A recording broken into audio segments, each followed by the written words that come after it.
जय जय श्री राधे।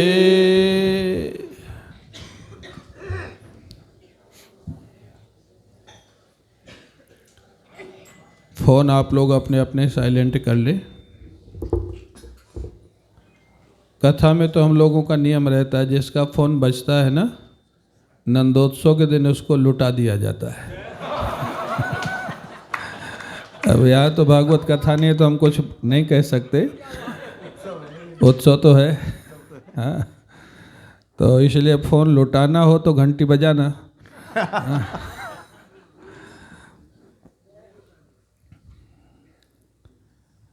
बहुत ही आनंद आया और ये मीराबाई का बड़ा सुंदर पद है। और मीराबाई के जीवन में प्रायः वियोग के पद बहुत कम हैं, संयोग के पद ही ज़्यादा हैं, क्योंकि ठाकुर जी का संयोग उनको हमेशा अनुभव होता रहता था। हाँ, कुछ पद हैं वियोग के, हेरी में तो प्रेम दीवाने मेरो दर्द न जाने को, ऐसे कुछ पद हैं। लेकिन भक्तों के पदों में जो शब्दावली में जो जो रस है, जो डेप्थ है, वो तो कहीं नहीं है। और उसके साथ राग मिल जाए तब तो कहना ही क्या है। स्वर, राग और भाव तीनों का सामंजस्य आपने जो गाया, बहुत आनंद आया, बहुत खुशी हुई। पुनः आप सबके लिए तालियों से उनका अभिनंदन करें।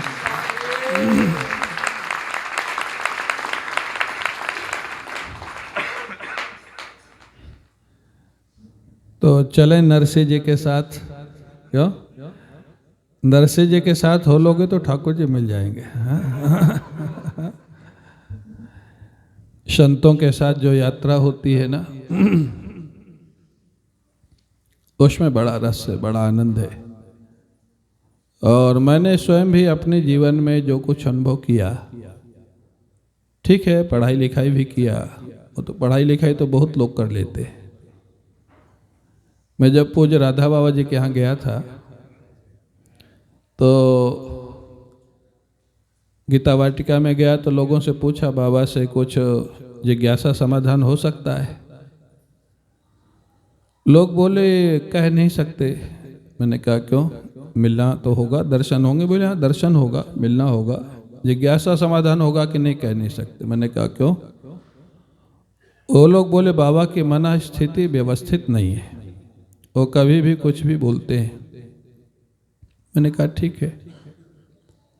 मैं गया जब बाबा के पास, कुछ फल लेके गया था, जैसा हमको सिखाया गया था, किसी महापुरुष के पास जाओ, साधु के पास जाओ, फल लेके जाओ, कुछ ना हो तो पुष्प लेके जाओ, और कुछ ना हो तो हृदय की श्रद्धा लेके जाओ। हाँ, खाली मत जाओ। हाँ, कुछ लेके जाओगे तो कुछ लेके आओगे वहाँ से। तो हमको शुरू से सिखाया गया था गुरु परंपरा से, किसी संत महापुरुष के पास जाओ, कुछ लेके जाओ। फल लेके गया था मैं, फल उनके चरणों में रखा और जमीन पे सिर रख करके प्रणाम किया। तो उस समय सन्यास नहीं हुआ था, चोटी में बहुत मोटी रखता था, चोटी काफ़ी बड़ी थी और मोटी थी। तो प्रणाम किया तो स्वाभाविक बाबा ने देखा चोटी बहुत मोटी है। बाबा ने कहा छोटा तो मोटा है, लगता है पंडित है। तो मैंने कहा हाँ बाबा, पढ़ता हूँ वृंदावन में। महाराज जी का नाम बताए, बड़े खुश हुए। क्या पढ़ते हो? मैंने कहा वेदांत पढ़ा है, व्याकरण पढ़ा है, न्याय पढ़ा है। जानते हो क्या कहा? बाबा कहते हैं ये सब तो हमारे जैसे गधों ने भी पढ़ लिया है। हाँ, न्याय, वेदांत, व्याकरण, बड़े अच्छे विद्वान थे पूज्य राधा बाबा जी महाराज, बहुत अध्ययन था उनका। तो यहाँ समस्या है ना कि फ़ोन लेके आते, बंद करना आता नहीं। तो भी एक समस्या है। ये भी एक कीर्तन का आनंद है ना, आपके कीर्तन में ऐसे लोग भी आते हैं जिनको फ़ोन बंद करना भी नहीं आता है। तो कितने सीधे सरल लोग हैं। तो महाराज बाबा ने कहा कि ये तो हमारे जैसे गधों ने भी पढ़ लिया है। मैंने कहा बाबा अब भागवत पढ़ता हूँ। बोले हाँ, ये ठीक करते हो। फिर उसी समय मैं बैठा था, कुछ प्रश्नोत्तर हुए, थोड़ा बहुत जिज्ञासा, बिल्कुल व्यवस्थित जिज्ञासा समाधान हो रहा था। ऐसा लग नहीं रहा था कि बाबा की मनस्थिति ठीक नहीं है, व्यवहार में ठीक नहीं थी, लेकिन अगर कोई आध्यात्मिक प्रश्नोत्तर करे तो बिल्कुल ठीक थी। मैं थोड़ी देर और बैठा रहा। उनको जब भोजन कराते थे तो भोजन करते नहीं थे, खिलाना पड़ता था उनको, और भगवान की कुछ लीला सुनाते रहो तो खा लेते थे, क्योंकि उनका मन उधर चला जाता था लीलाओं में। अगर लीला नहीं सुनाओ तो खाते नहीं थे। तो उनको एक व्यक्ति सुनाता रहता था, एक व्यक्ति खिलाता रहता था। और थोड़ी देर बाद वो जब कुछ खा पी लिए, उसके बाद बोले कि वो भक्त बहुत दिन से नहीं आया, किसी का नाम लिए। तो 7-8-10 लोग जो बैठे थे बोले बाबा सुबह ही तो आया था वो, और आपने डंडा लेके उसको गेट के बाहर तक खदेड़ दिया। बाबा बोले वही आया था? बोले हाँ वही आया था। लोगों ने पूछा बाबा को तो आपको कौन दिखा? बोले मेरे को तो भैया लगा था कि अक्रूर आया मेरे कन्हैया को लेने के लिए, उसको डंडा लेके बाहर तक भगा के आया हूँ। हाँ, ऐसे महापुरुष। तो मैं कह रहा था कि अध्ययन करना एक बात है, ठीक है, उससे नॉलेज बढ़ती है, लेकिन संतों की जब कृपा होती है, संतों का संग मिलता है, उनकी कृपा होती है तो अंदर की दृष्टि खुलती है। हाँ, खाली बाहर की विद्या से काम नहीं होता है। तो मैं कह रहा था नरसिंह मेहता, नरसिंह मेहता के साथ माने किसी भी संत के लग जाओ, साथ में लग जाओ तो काम बन जाएगा। हमारे महाराज जी के पूज्य गुरुदेव के सेवा में एक देवी जी थी, संभालती थी रसोई का काम। उनसे कोई कहता था कि आप भजन पूजन नहीं करते हो, कैसे भगवान का धाम मिलेगा? महाराज जी विनोद करते थे उनसे, गुरु जी भी। वो कहते थे जब आपका विमान आएगा ना तो मैं उसका पाया पकड़ के लटक जाऊंगी। महाराज जी इतना हंसते थे। बोले उसका मेरे सामने ही तो आएगा ना, जब आपका आएगा, मैं आपका साथ तो छोड़ने वाली हूँ नहीं, विमान आएगा तो पाया पकड़ के लटक जाऊंगी, तो आप मेरे को मना तो करेंगे नहीं। ऐसे ऐसे भाव होते हैं संतों के साथ।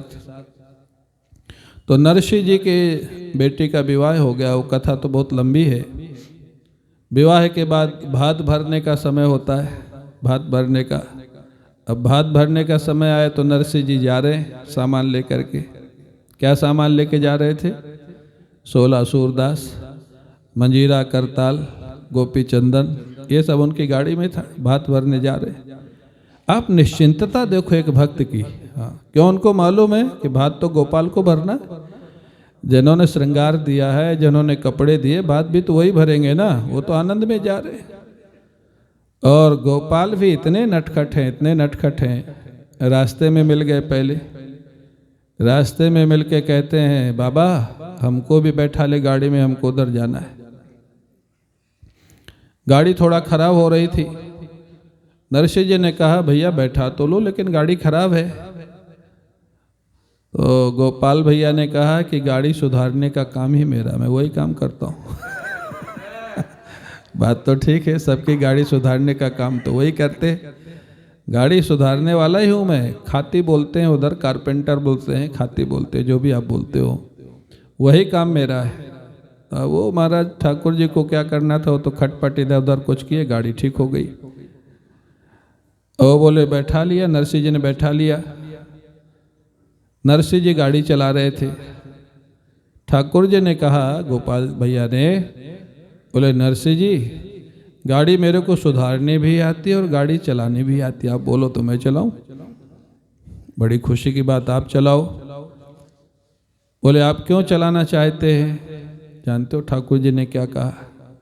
मैं तुम्हारी गाड़ी चलाता चलूंगा, तुम मेरे को भजन सुनाते चला। हाँ हाँ, ठाकुर जी क्या भाव से वो भजन सुनाते थे। ठाकुर जी सुनना चाहते थे उनका, उन्हीं का दिया हुआ। बोले तुम मेरे को भजन सुनाते चलो, मैं तुम्हारी गाड़ी चलाता चलूँगा। नरसिंह गा रहे हैं, साथ में और जितने लोग हैं वो गा रहे हैं। कोई मजीरा बजा रहा है, कोई करताल बजा रहा है। हाँ, अब वो गाड़ी तो ठाकुर जी ने सुधारी थी, अब कोई खड़ा होके नाच भी रहा है। हाँ, कोई गा रहा है। अब 16-17 तो थे ही वो लोग, 18वें ठाकुर जी थे। खूब आनंद हुआ काफ़ी देर तक, 1 घंटा 2 घंटा। तो आप क्या समझते, जब आप लोग भाव से कीर्तन करते हैं तब यहाँ भी ठाकुर जी किसी न किसी भाव से आते हैं, हाँ, और वो सुनते हैं। हाँ। ठाकुर जी अपना भाव का जहाँ भाव के भक्त हुए, वहाँ भी तो नरसिंह जी को नहीं बताया था ना कि मैं गोपाल हूँ। नरसिंह जी तो इतने क्लोज थे, नरसिंह जी को इतनी बार दर्शन दे चुके थे, फिर भी बताया नहीं था। वो तो बोलते थे मैं कारपेंटर हूँ, गाड़ी सुधारने वाला हूँ, अगले गांव में मेरे को जाना है। तो इसलिए आपके संकीर्तन में भी किस रूप में कब आ जाते हैं वो पता भी हमको तब तक नहीं लगेगा, तब वो स्वयं नहीं बताएंगे। हाँ, लेकिन आते जरूर है। हाँ, जहाँ कीर्तन होता है, क्या तुलसीदास जी की कथा में हनुमान जी नहीं आते थे? आप लोगों ने सुना होगा, तुलसीदास जी जब काशी में कथा करते थे तो हनुमान जी रोज सुनने आते थे। और कैसे आते थे? फटे पुराने कपड़े पहन करके, एक बूढ़े का वेश बना करके सबसे पीछे बैठ जाते थे, सबसे पीछे। तुलसीदास जी काशी में रहते थे, भगवान के दर्शन की लालसा थी। और जब वो बाहर जाते थे, पहले तो ये अटैच बाथरूम में टॉयलेट वगैरह घर में तो होते नहीं थे, बाहर मैदान में जाते थे बर्तन लेकर के, और शौच इत्यादि के बाद जो जल बचता था एक पेड़ में डाल देते थे। वो पेड़ में एक प्रेत रहता था, भूत, उसको पानी मिलता था, वो तृप्त हो गया 2-4 महीने में। वो प्रकट होकर के तुलसीदास जी से कहा, तुलसीदास तुमने मेरे को इतने दिन पानी पिलाया, मैं बहुत प्रसन्न हूँ, कुछ मांग लो मेरे से। तुलसीदास जी भी तो महाराज ऐसे प्रेमी भक्त, बोले अगर कुछ दे सकते हो तो भगवान का दर्शन करा दो। प्रेत ने कहा कि ये सामर्थ्य मेरी होती तो मैं प्रेत ही क्यों बनता, मैं तो प्रेत योनि से छूट जाता। ये सामर्थ्य तो मेरी नहीं है, लेकिन मैं रास्ता आपको बता देता हूँ कैसे दर्शन होंगे। ठीक है भैया, रास्ता बता दो। तुलसीदास जी ने बताया, प्रेत ने बताया, तुलसीदास जी तुम्हारी कथा में रोज हनुमान जी आते हैं। तुलसीदास जी को विश्वास नहीं हुआ। हाँ, तुम्हारी कथा में रोज हनुमान जी आते हैं, तुम उनके पैर पकड़ लेना। वो बोलेंगे नहीं नहीं नहीं नहीं मैं बूढ़ा हूँ, मैं ये हूँ, वो बताएंगे नहीं अपने पहचान, लेकिन छोड़ना मत जब तक वो प्रकट ना हो जाए। तुलसीदास जी ने कहा तो कैसे पता लगे कौन है कैसे हैं? बोले ध्यान से देखना, कथा शुरू होने के पहले आ जाएंगे, सबसे पीछे बैठेंगे, फटे पुराने कपड़े पहने होंगे, और कथा पूरी होने के बाद वहीं से प्रणाम करके चुपचाप चले जाते हैं। पहचान बता दी प्रेत ने, रास्ता तो बता दिया। अब तुलसीदास जी अगले दिन जब कथा शुरू किए, तो कथा शुरू होने के पहले से अब उनको तो भगवान की लालसा थी, ध्यान रखे कौन आया पहले। देखा एक बूढ़ा आदमी है, ऊपर से चद्दर अद्दर ओढ़े, बूढ़ा का वेश बनाए, आकर के वहीं से प्रणाम किया, वहीं बैठ गए। कथा पूरी बड़े भाव से वो सुन रहे हैं। तुलसीदास जी की नज़र तो बाकी श्रोताओं से हटके वहीं थी। कथा पूरी हुई, सारे श्रोता प्रणाम करके जाने लग गए, वो भी वहीं से हाथ जोड़ के प्रणाम किए और जाने। तुलसीदास जी मंच से कूदे, जा कर के वहाँ पैर पकड़ लिए, महाराज आप रोज आते हैं और मेरे को दर्शन नहीं देते, आप कृपा करो प्रकट हो जाओ, मेरे को राम जी का दर्शन करना है। हनुमान जी बोले अरे किसको पकड़ लिया, मैं बूढ़ा आदमी, किसी तरह घर में काम नहीं रहता, कुछ काम में कथा सुनने आ जाता हूँ, छोड़ो छोड़ छोड़ किसको पकड़ लिया। तुलसीदास जी बोले अब नहीं छोड़ूंगा, मेरे को ठीक परिचय दिया है आपका, आप हनुमान जी हैं, कोई बूढ़ी उड़े नहीं है। हनुमान जी को प्रकट होना पड़ा, लाल देह लाली लशेरधर लाल लंगोर वज्र देह। प्रकट हो गए हनुमान जी महाराज, समझ गए किसी ने बता ही दिया है, और प्रकट होके बोले, तुलसीदास बोले क्या चाहते हो? बोले राम जी का दर्शन। बोले चित्रकूट चलो। अब चित्रकूट गए तुलसीदास जी महाराज, हनुमान जी ने कहा था वहीं दर्शन कराऊंगा। चित्रकूट गए तो हनुमान जी ने प्रभु से प्रार्थना की, प्रभु तुलसीदास जी को दर्शन दे दीजिए, बहुत लालसा है इनकी, आपके बड़े प्रेमी हैं। भगवान ने कहा ठीक है। भगवान अगले दिन वो राम घाट पे बैठे थे तुलसीदास जी, भगवान राजकुमार का वेश बनाए हुए श्री राम लक्ष्मण घोड़े पे बैठ करके और वहाँ से निकल गए। हनुमान जी बोले कि दर्शन हुए, ठाकुर जी निकले थे राजकुमार का वेश बना के। तुलसीदास जी बोले मैं तो सोचा कोई राजकुमार शिकार खेलने जा रहा है, तो मैं तो आंखें और बंद कर लिया, मैं तो ठाकुर का दर्शन करने बैठा था, शिकारी कहाँ से आ गए। हनुमान जी बोले अच्छी आफत है। अब भगवान तुलसीदास जी फिर पर पकड़ लिए, आप ही करा सकते हैं, आप एक बार और करा दो। हनुमान जी फिर प्रभु से प्रार्थना किए, प्रभु हाँ यही है, संत को आप पकड़ लो ना तो संत ठाकुर से मिला देगा। हनुमान जी ने फिर प्रार्थना किया, प्रभु एक बार और कृपा करो। भगवान ने कहा ठीक है, कल फिर आऊँगा राम घाट पे। अब तुलसीदास जी महाराज, अब हनुमान जी महाराज भी वहीं सावधान बैठे कि अगर फिर नहीं मिले तो फिर कहेंगे आप फिर दर्शन करा दो। हनुमान जी भी वहीं सावधान बैठे हैं, तुलसीदास जी बैठे हैं चंदन वगैरह ले करके। इस बार भगवान बाल रूप में आए, श्री राम और लक्ष्मण। तुलसीदास जी कहा बाबा ये चंदन हमको भी लगा दो। अब वो सुंदर तो बहुत लग रहे हैं, भगवान हैं, लेकिन अभी भी तुलसीदास पहचान नहीं पाए कि भगवान। चंदन लगा करके उनको भाव तो बहुत हुआ, रोमांच बहुत हुआ। हनुमान जी सोचे अगर फिर नहीं पहचाने तो फिर समस्या आएगी। तो हनुमान जी वृक्ष में बैठे बैठे बोल दिए, चित्रकूट के घाट पर भाई संतन की भीड़, तुलसीदास चंदन लिखे तिलक देत रघुवीर। जैसे ही वो लगा महाराज, फिर भगवान ने वो चंदन उठाया, तुलसीदास जी को लगा दिया, और उस दिन से तुलसीदास तुलसीदास हो गए, सिद्ध हो गए। फिर तो भगवान ने जिनका तिलक कर दिया। तो मैं कह रहा था कि भगवान और भगवान के भक्त जहाँ आप, उसमें शर्त यही है, आप कथा कर रहे हैं या कीर्तन कर रहे हैं किसके लिए? श्रोताओं के लिए कर रहे हैं या दक्षिणा के लिए कर रहे हैं या ठाकुर के लिए कर रहे हैं? हाँ। अगर ठाकुर के लिए कर रहे हैं तो आज भी ठाकुर किसी न किसी रूप में हमारे कथा और कीर्तन में पधारते हैं। वो दर्शन कब देंगे वो तो उनकी इच्छा है। हाँ। यहाँ भी पधारते हैं, ऐसा मेरे को लगता है, यहाँ भी पधारते हैं। क्योंकि बम्बई नगरी में ऐसा भाव, मेरे को एक बार पूज्य रामकिंकर जी महाराज ने कहा, तुमको कथा कहने में सबसे आनंद कहाँ आता? मैंने कहा वृंदावन में। बोले क्यों? मैंने कहा वृंदावन के श्रोता इतने अच्छे होते हैं कि अंदर से भाव प्रकट होता है, निकलता है। लेकिन मेरे को इधर 4 दिनों में लगा नहीं कि मैं बम्बई, मेरे को तो लगता है मैं ब्रज में ही बैठा हूँ, हाँ वृंदावन बैठा हूँ। क्योंकि श्रोता ऐसे हैं, क्योंकि मैं बहुत अपने को प्रायः मैं मंच पे मैं नहीं चाहता कि वो कुछ भाव प्रकट हों, क्योंकि वो थोड़ा कभी कभी लगता है दिखावट तो नहीं है, नाटक तो नहीं है, लेकिन यहाँ रोकते रोकते हो जाता है। तो इससे पता लगता है कि वो होता क्यों है, क्योंकि मेरे को भरोसा है किसी न किसी रूप में यहाँ ठाकुर जी विराजमान होते हैं। हाँ, अब वो इस रूप में बैठे हों, इस रूप में बैठे हों या श्रोताओं के बीच में किसी रूप में बैठे हों, तो नहीं कह सकता, लेकिन ठाकुर जी आते। तो नरसिंह जी के साथ मैं कह रहा था, ठाकुर जी तो उनकी गाड़ी में बैठे, लेकिन क्या नरसिंह जी पहचान पाए कि ये भगवान है?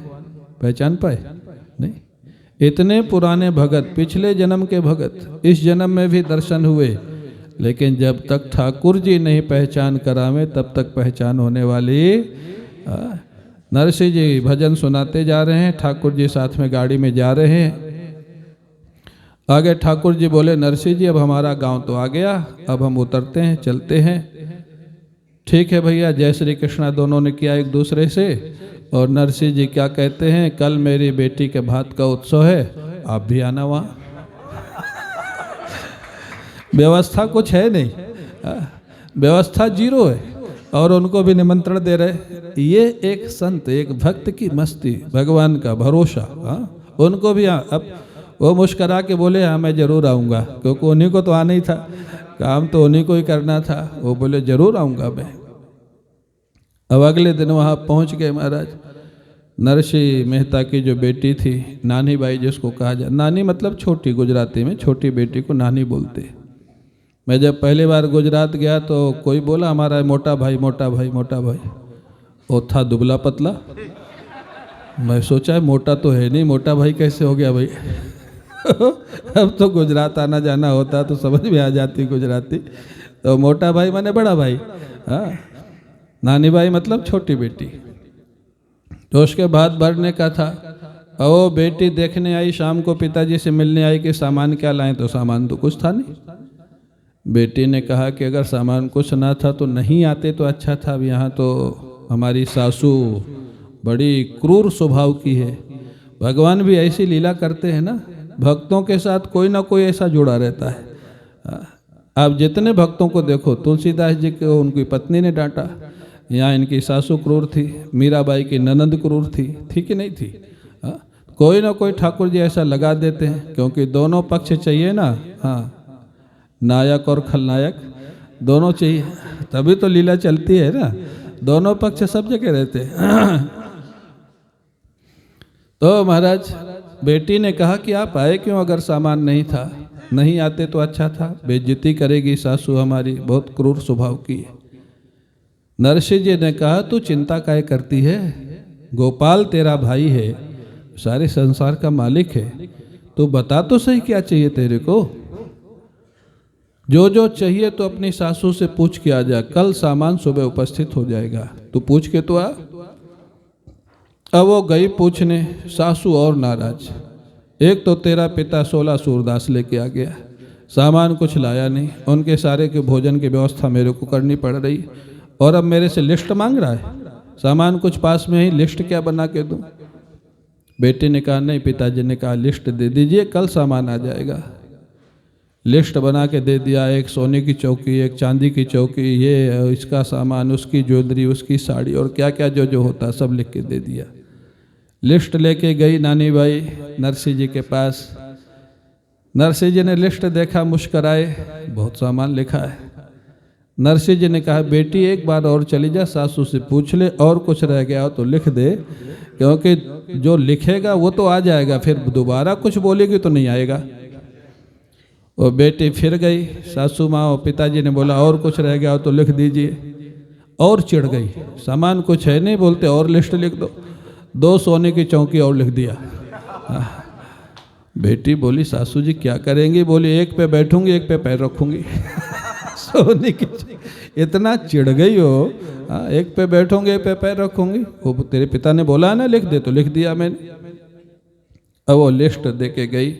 बेटी को इतना भरोसा नहीं था जितना नरसिंह जी को था। वो बड़ी सशंकित है, क्या होगा, कैसे होगा कल।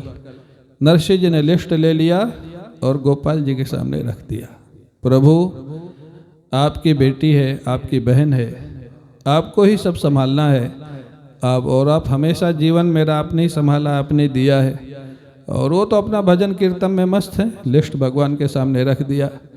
भगवान ने व्यवस्था तो सब कर ली, लेकिन है तो टेढ़े ही थोड़ा, जानबूझ के देर कर दिया।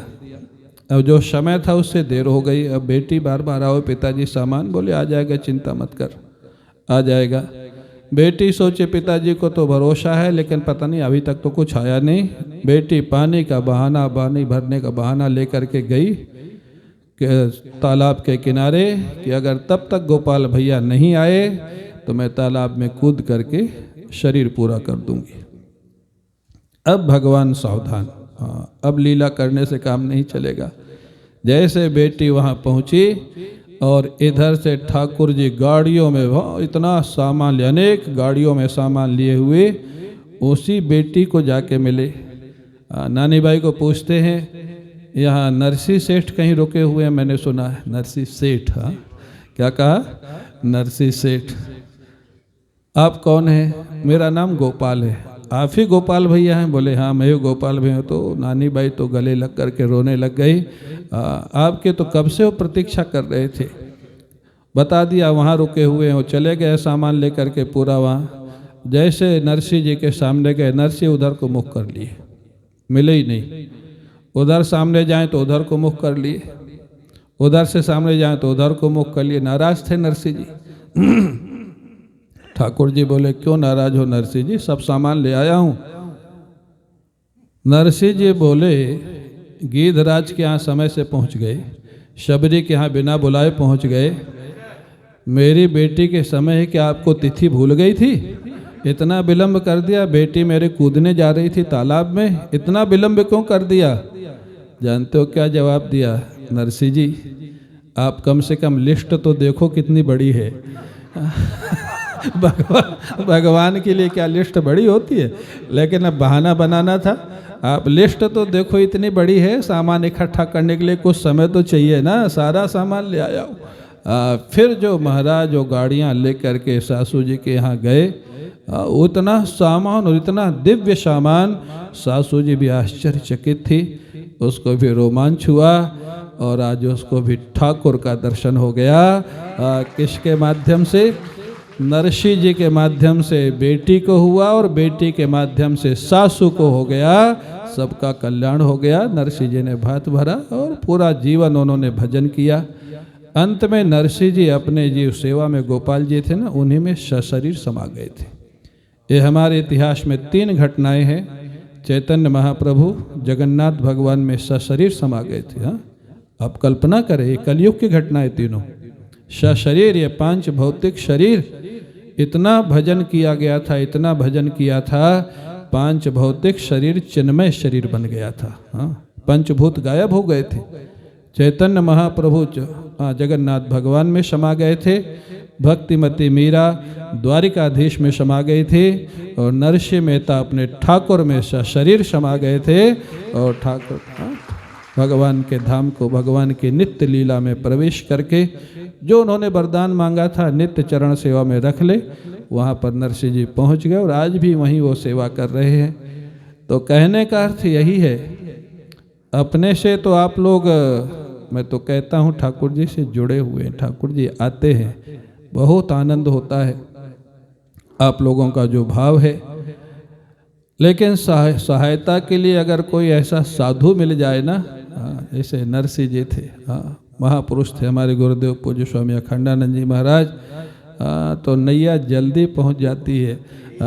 नैया ठाकुर जी से जुड़ जाती है। और आप लोगों को मेरा ऐसा विश्वास है कि इसी जीवन में ठाकुर जी का अनुभव होगा। ठाकुर जी अपनाएंगे, क्योंकि हम लोगों को अगर गुरु कृपा से हुआ कुछ जो भी हुआ है, तो हमारा ये विश्वास है। क्योंकि मैं कल भी शायद कहा था, आज भी कहता हूँ, मैंने कोई बहुत ज़्यादा साधन भजन नहीं किया। हमारे गुरु जी ने तो बहुत साधना किया, लेकिन हमने तो कुछ खास नहीं किया। तो हम लोगों को जो बोलते हैं ना, जैसे पिता ने कमाया और बेटे को उत्तराधिकार में मिल गया, ऐसे ही मिला है। हाँ, उन्होंने कृपा किया है। पूज्य रोटी राम बाबा ने, पूज्य स्वामी अखंडानंद जी महाराज ने, पूज्य राम किंकर जी महाराज ने, 3 महापुरुषों की विशेष कृपा रही है। और उनको, और ये तीनों महापुरुष ऐसे हैं, पूज्य रोटी राम बाबा को गायत्री माँ का दर्शन इन्हीं आँखों से हुआ था। पूज्य स्वामी अखंडानंद जी महाराज को भगवान श्री कृष्ण का दर्शन इन्हीं आँखों से हुआ था जागृत अवस्था में। पूज्य राम किंकर जी महाराज को हनुमंत लाल जी का दर्शन इन्हीं आँखों से हुआ था जागृत अवस्था में। ये तीनों ऐसे महापुरुष थे। तो आज भी ब्रज में ऐसे संत हैं, ब्रज के बाहर भी ऐसे संत हैं। तो अगर ठाकुर चाहिए तो ठाकुर के भक्तों से संबंध रखो, वो सिफारिश कर देंगे। सिफारिश, हाँ, सिफारिश कर देंगे, आपका काम जल्दी बन जाएगा और जीवन में आनंद छा जाएगा। आनंद, आनंद स्वरूप ठाकुर हैं। तो बहुत आनंद हुआ इन 4 दिनों में। आनंद आपको भी आया और मैं समझता हूँ मेरे को कहीं आपसे ज़्यादा आया। क्योंकि जब तक भाव पूर्ण श्रोता होते हैं तो मेरे को स्वयं आनंद आता है, रस आता है। और कई बार ऐसी बातें तो मंच से ही निकलती हैं जो कभी सुनी पढ़ी नहीं होती हैं, वो उनकी कृपा होती है। तो ठाकुर जी से बहुत बहुत प्रार्थना, हम सब पर ऐसे ही अपना प्रेम बरसाते रहें। उनकी कृपा तो है ही, कृपा नहीं है ये मैं नहीं कह सकता। हाँ, कृपा है, तभी हम सब लोग यहाँ बैठे हैं और उनका नाम ले रहे हैं, कीर्तन कर रहे हैं, आनंद कर रहे हैं। अब कीर्तन होगा उन्हीं का, पूर्ण रूप से आनंदमय कीर्तन नहीं। उसके बाद जैसा आगे का कार्यक्रम होगा, हमारे प्रिय नितिन जी, हाँ, और अखिलेश जी, मनोज जी, ये लोग आपको बताएंगे, कीर्तन करेंगे, आनंद करेंगे। जय श्री राम, जय श्री कृष्ण।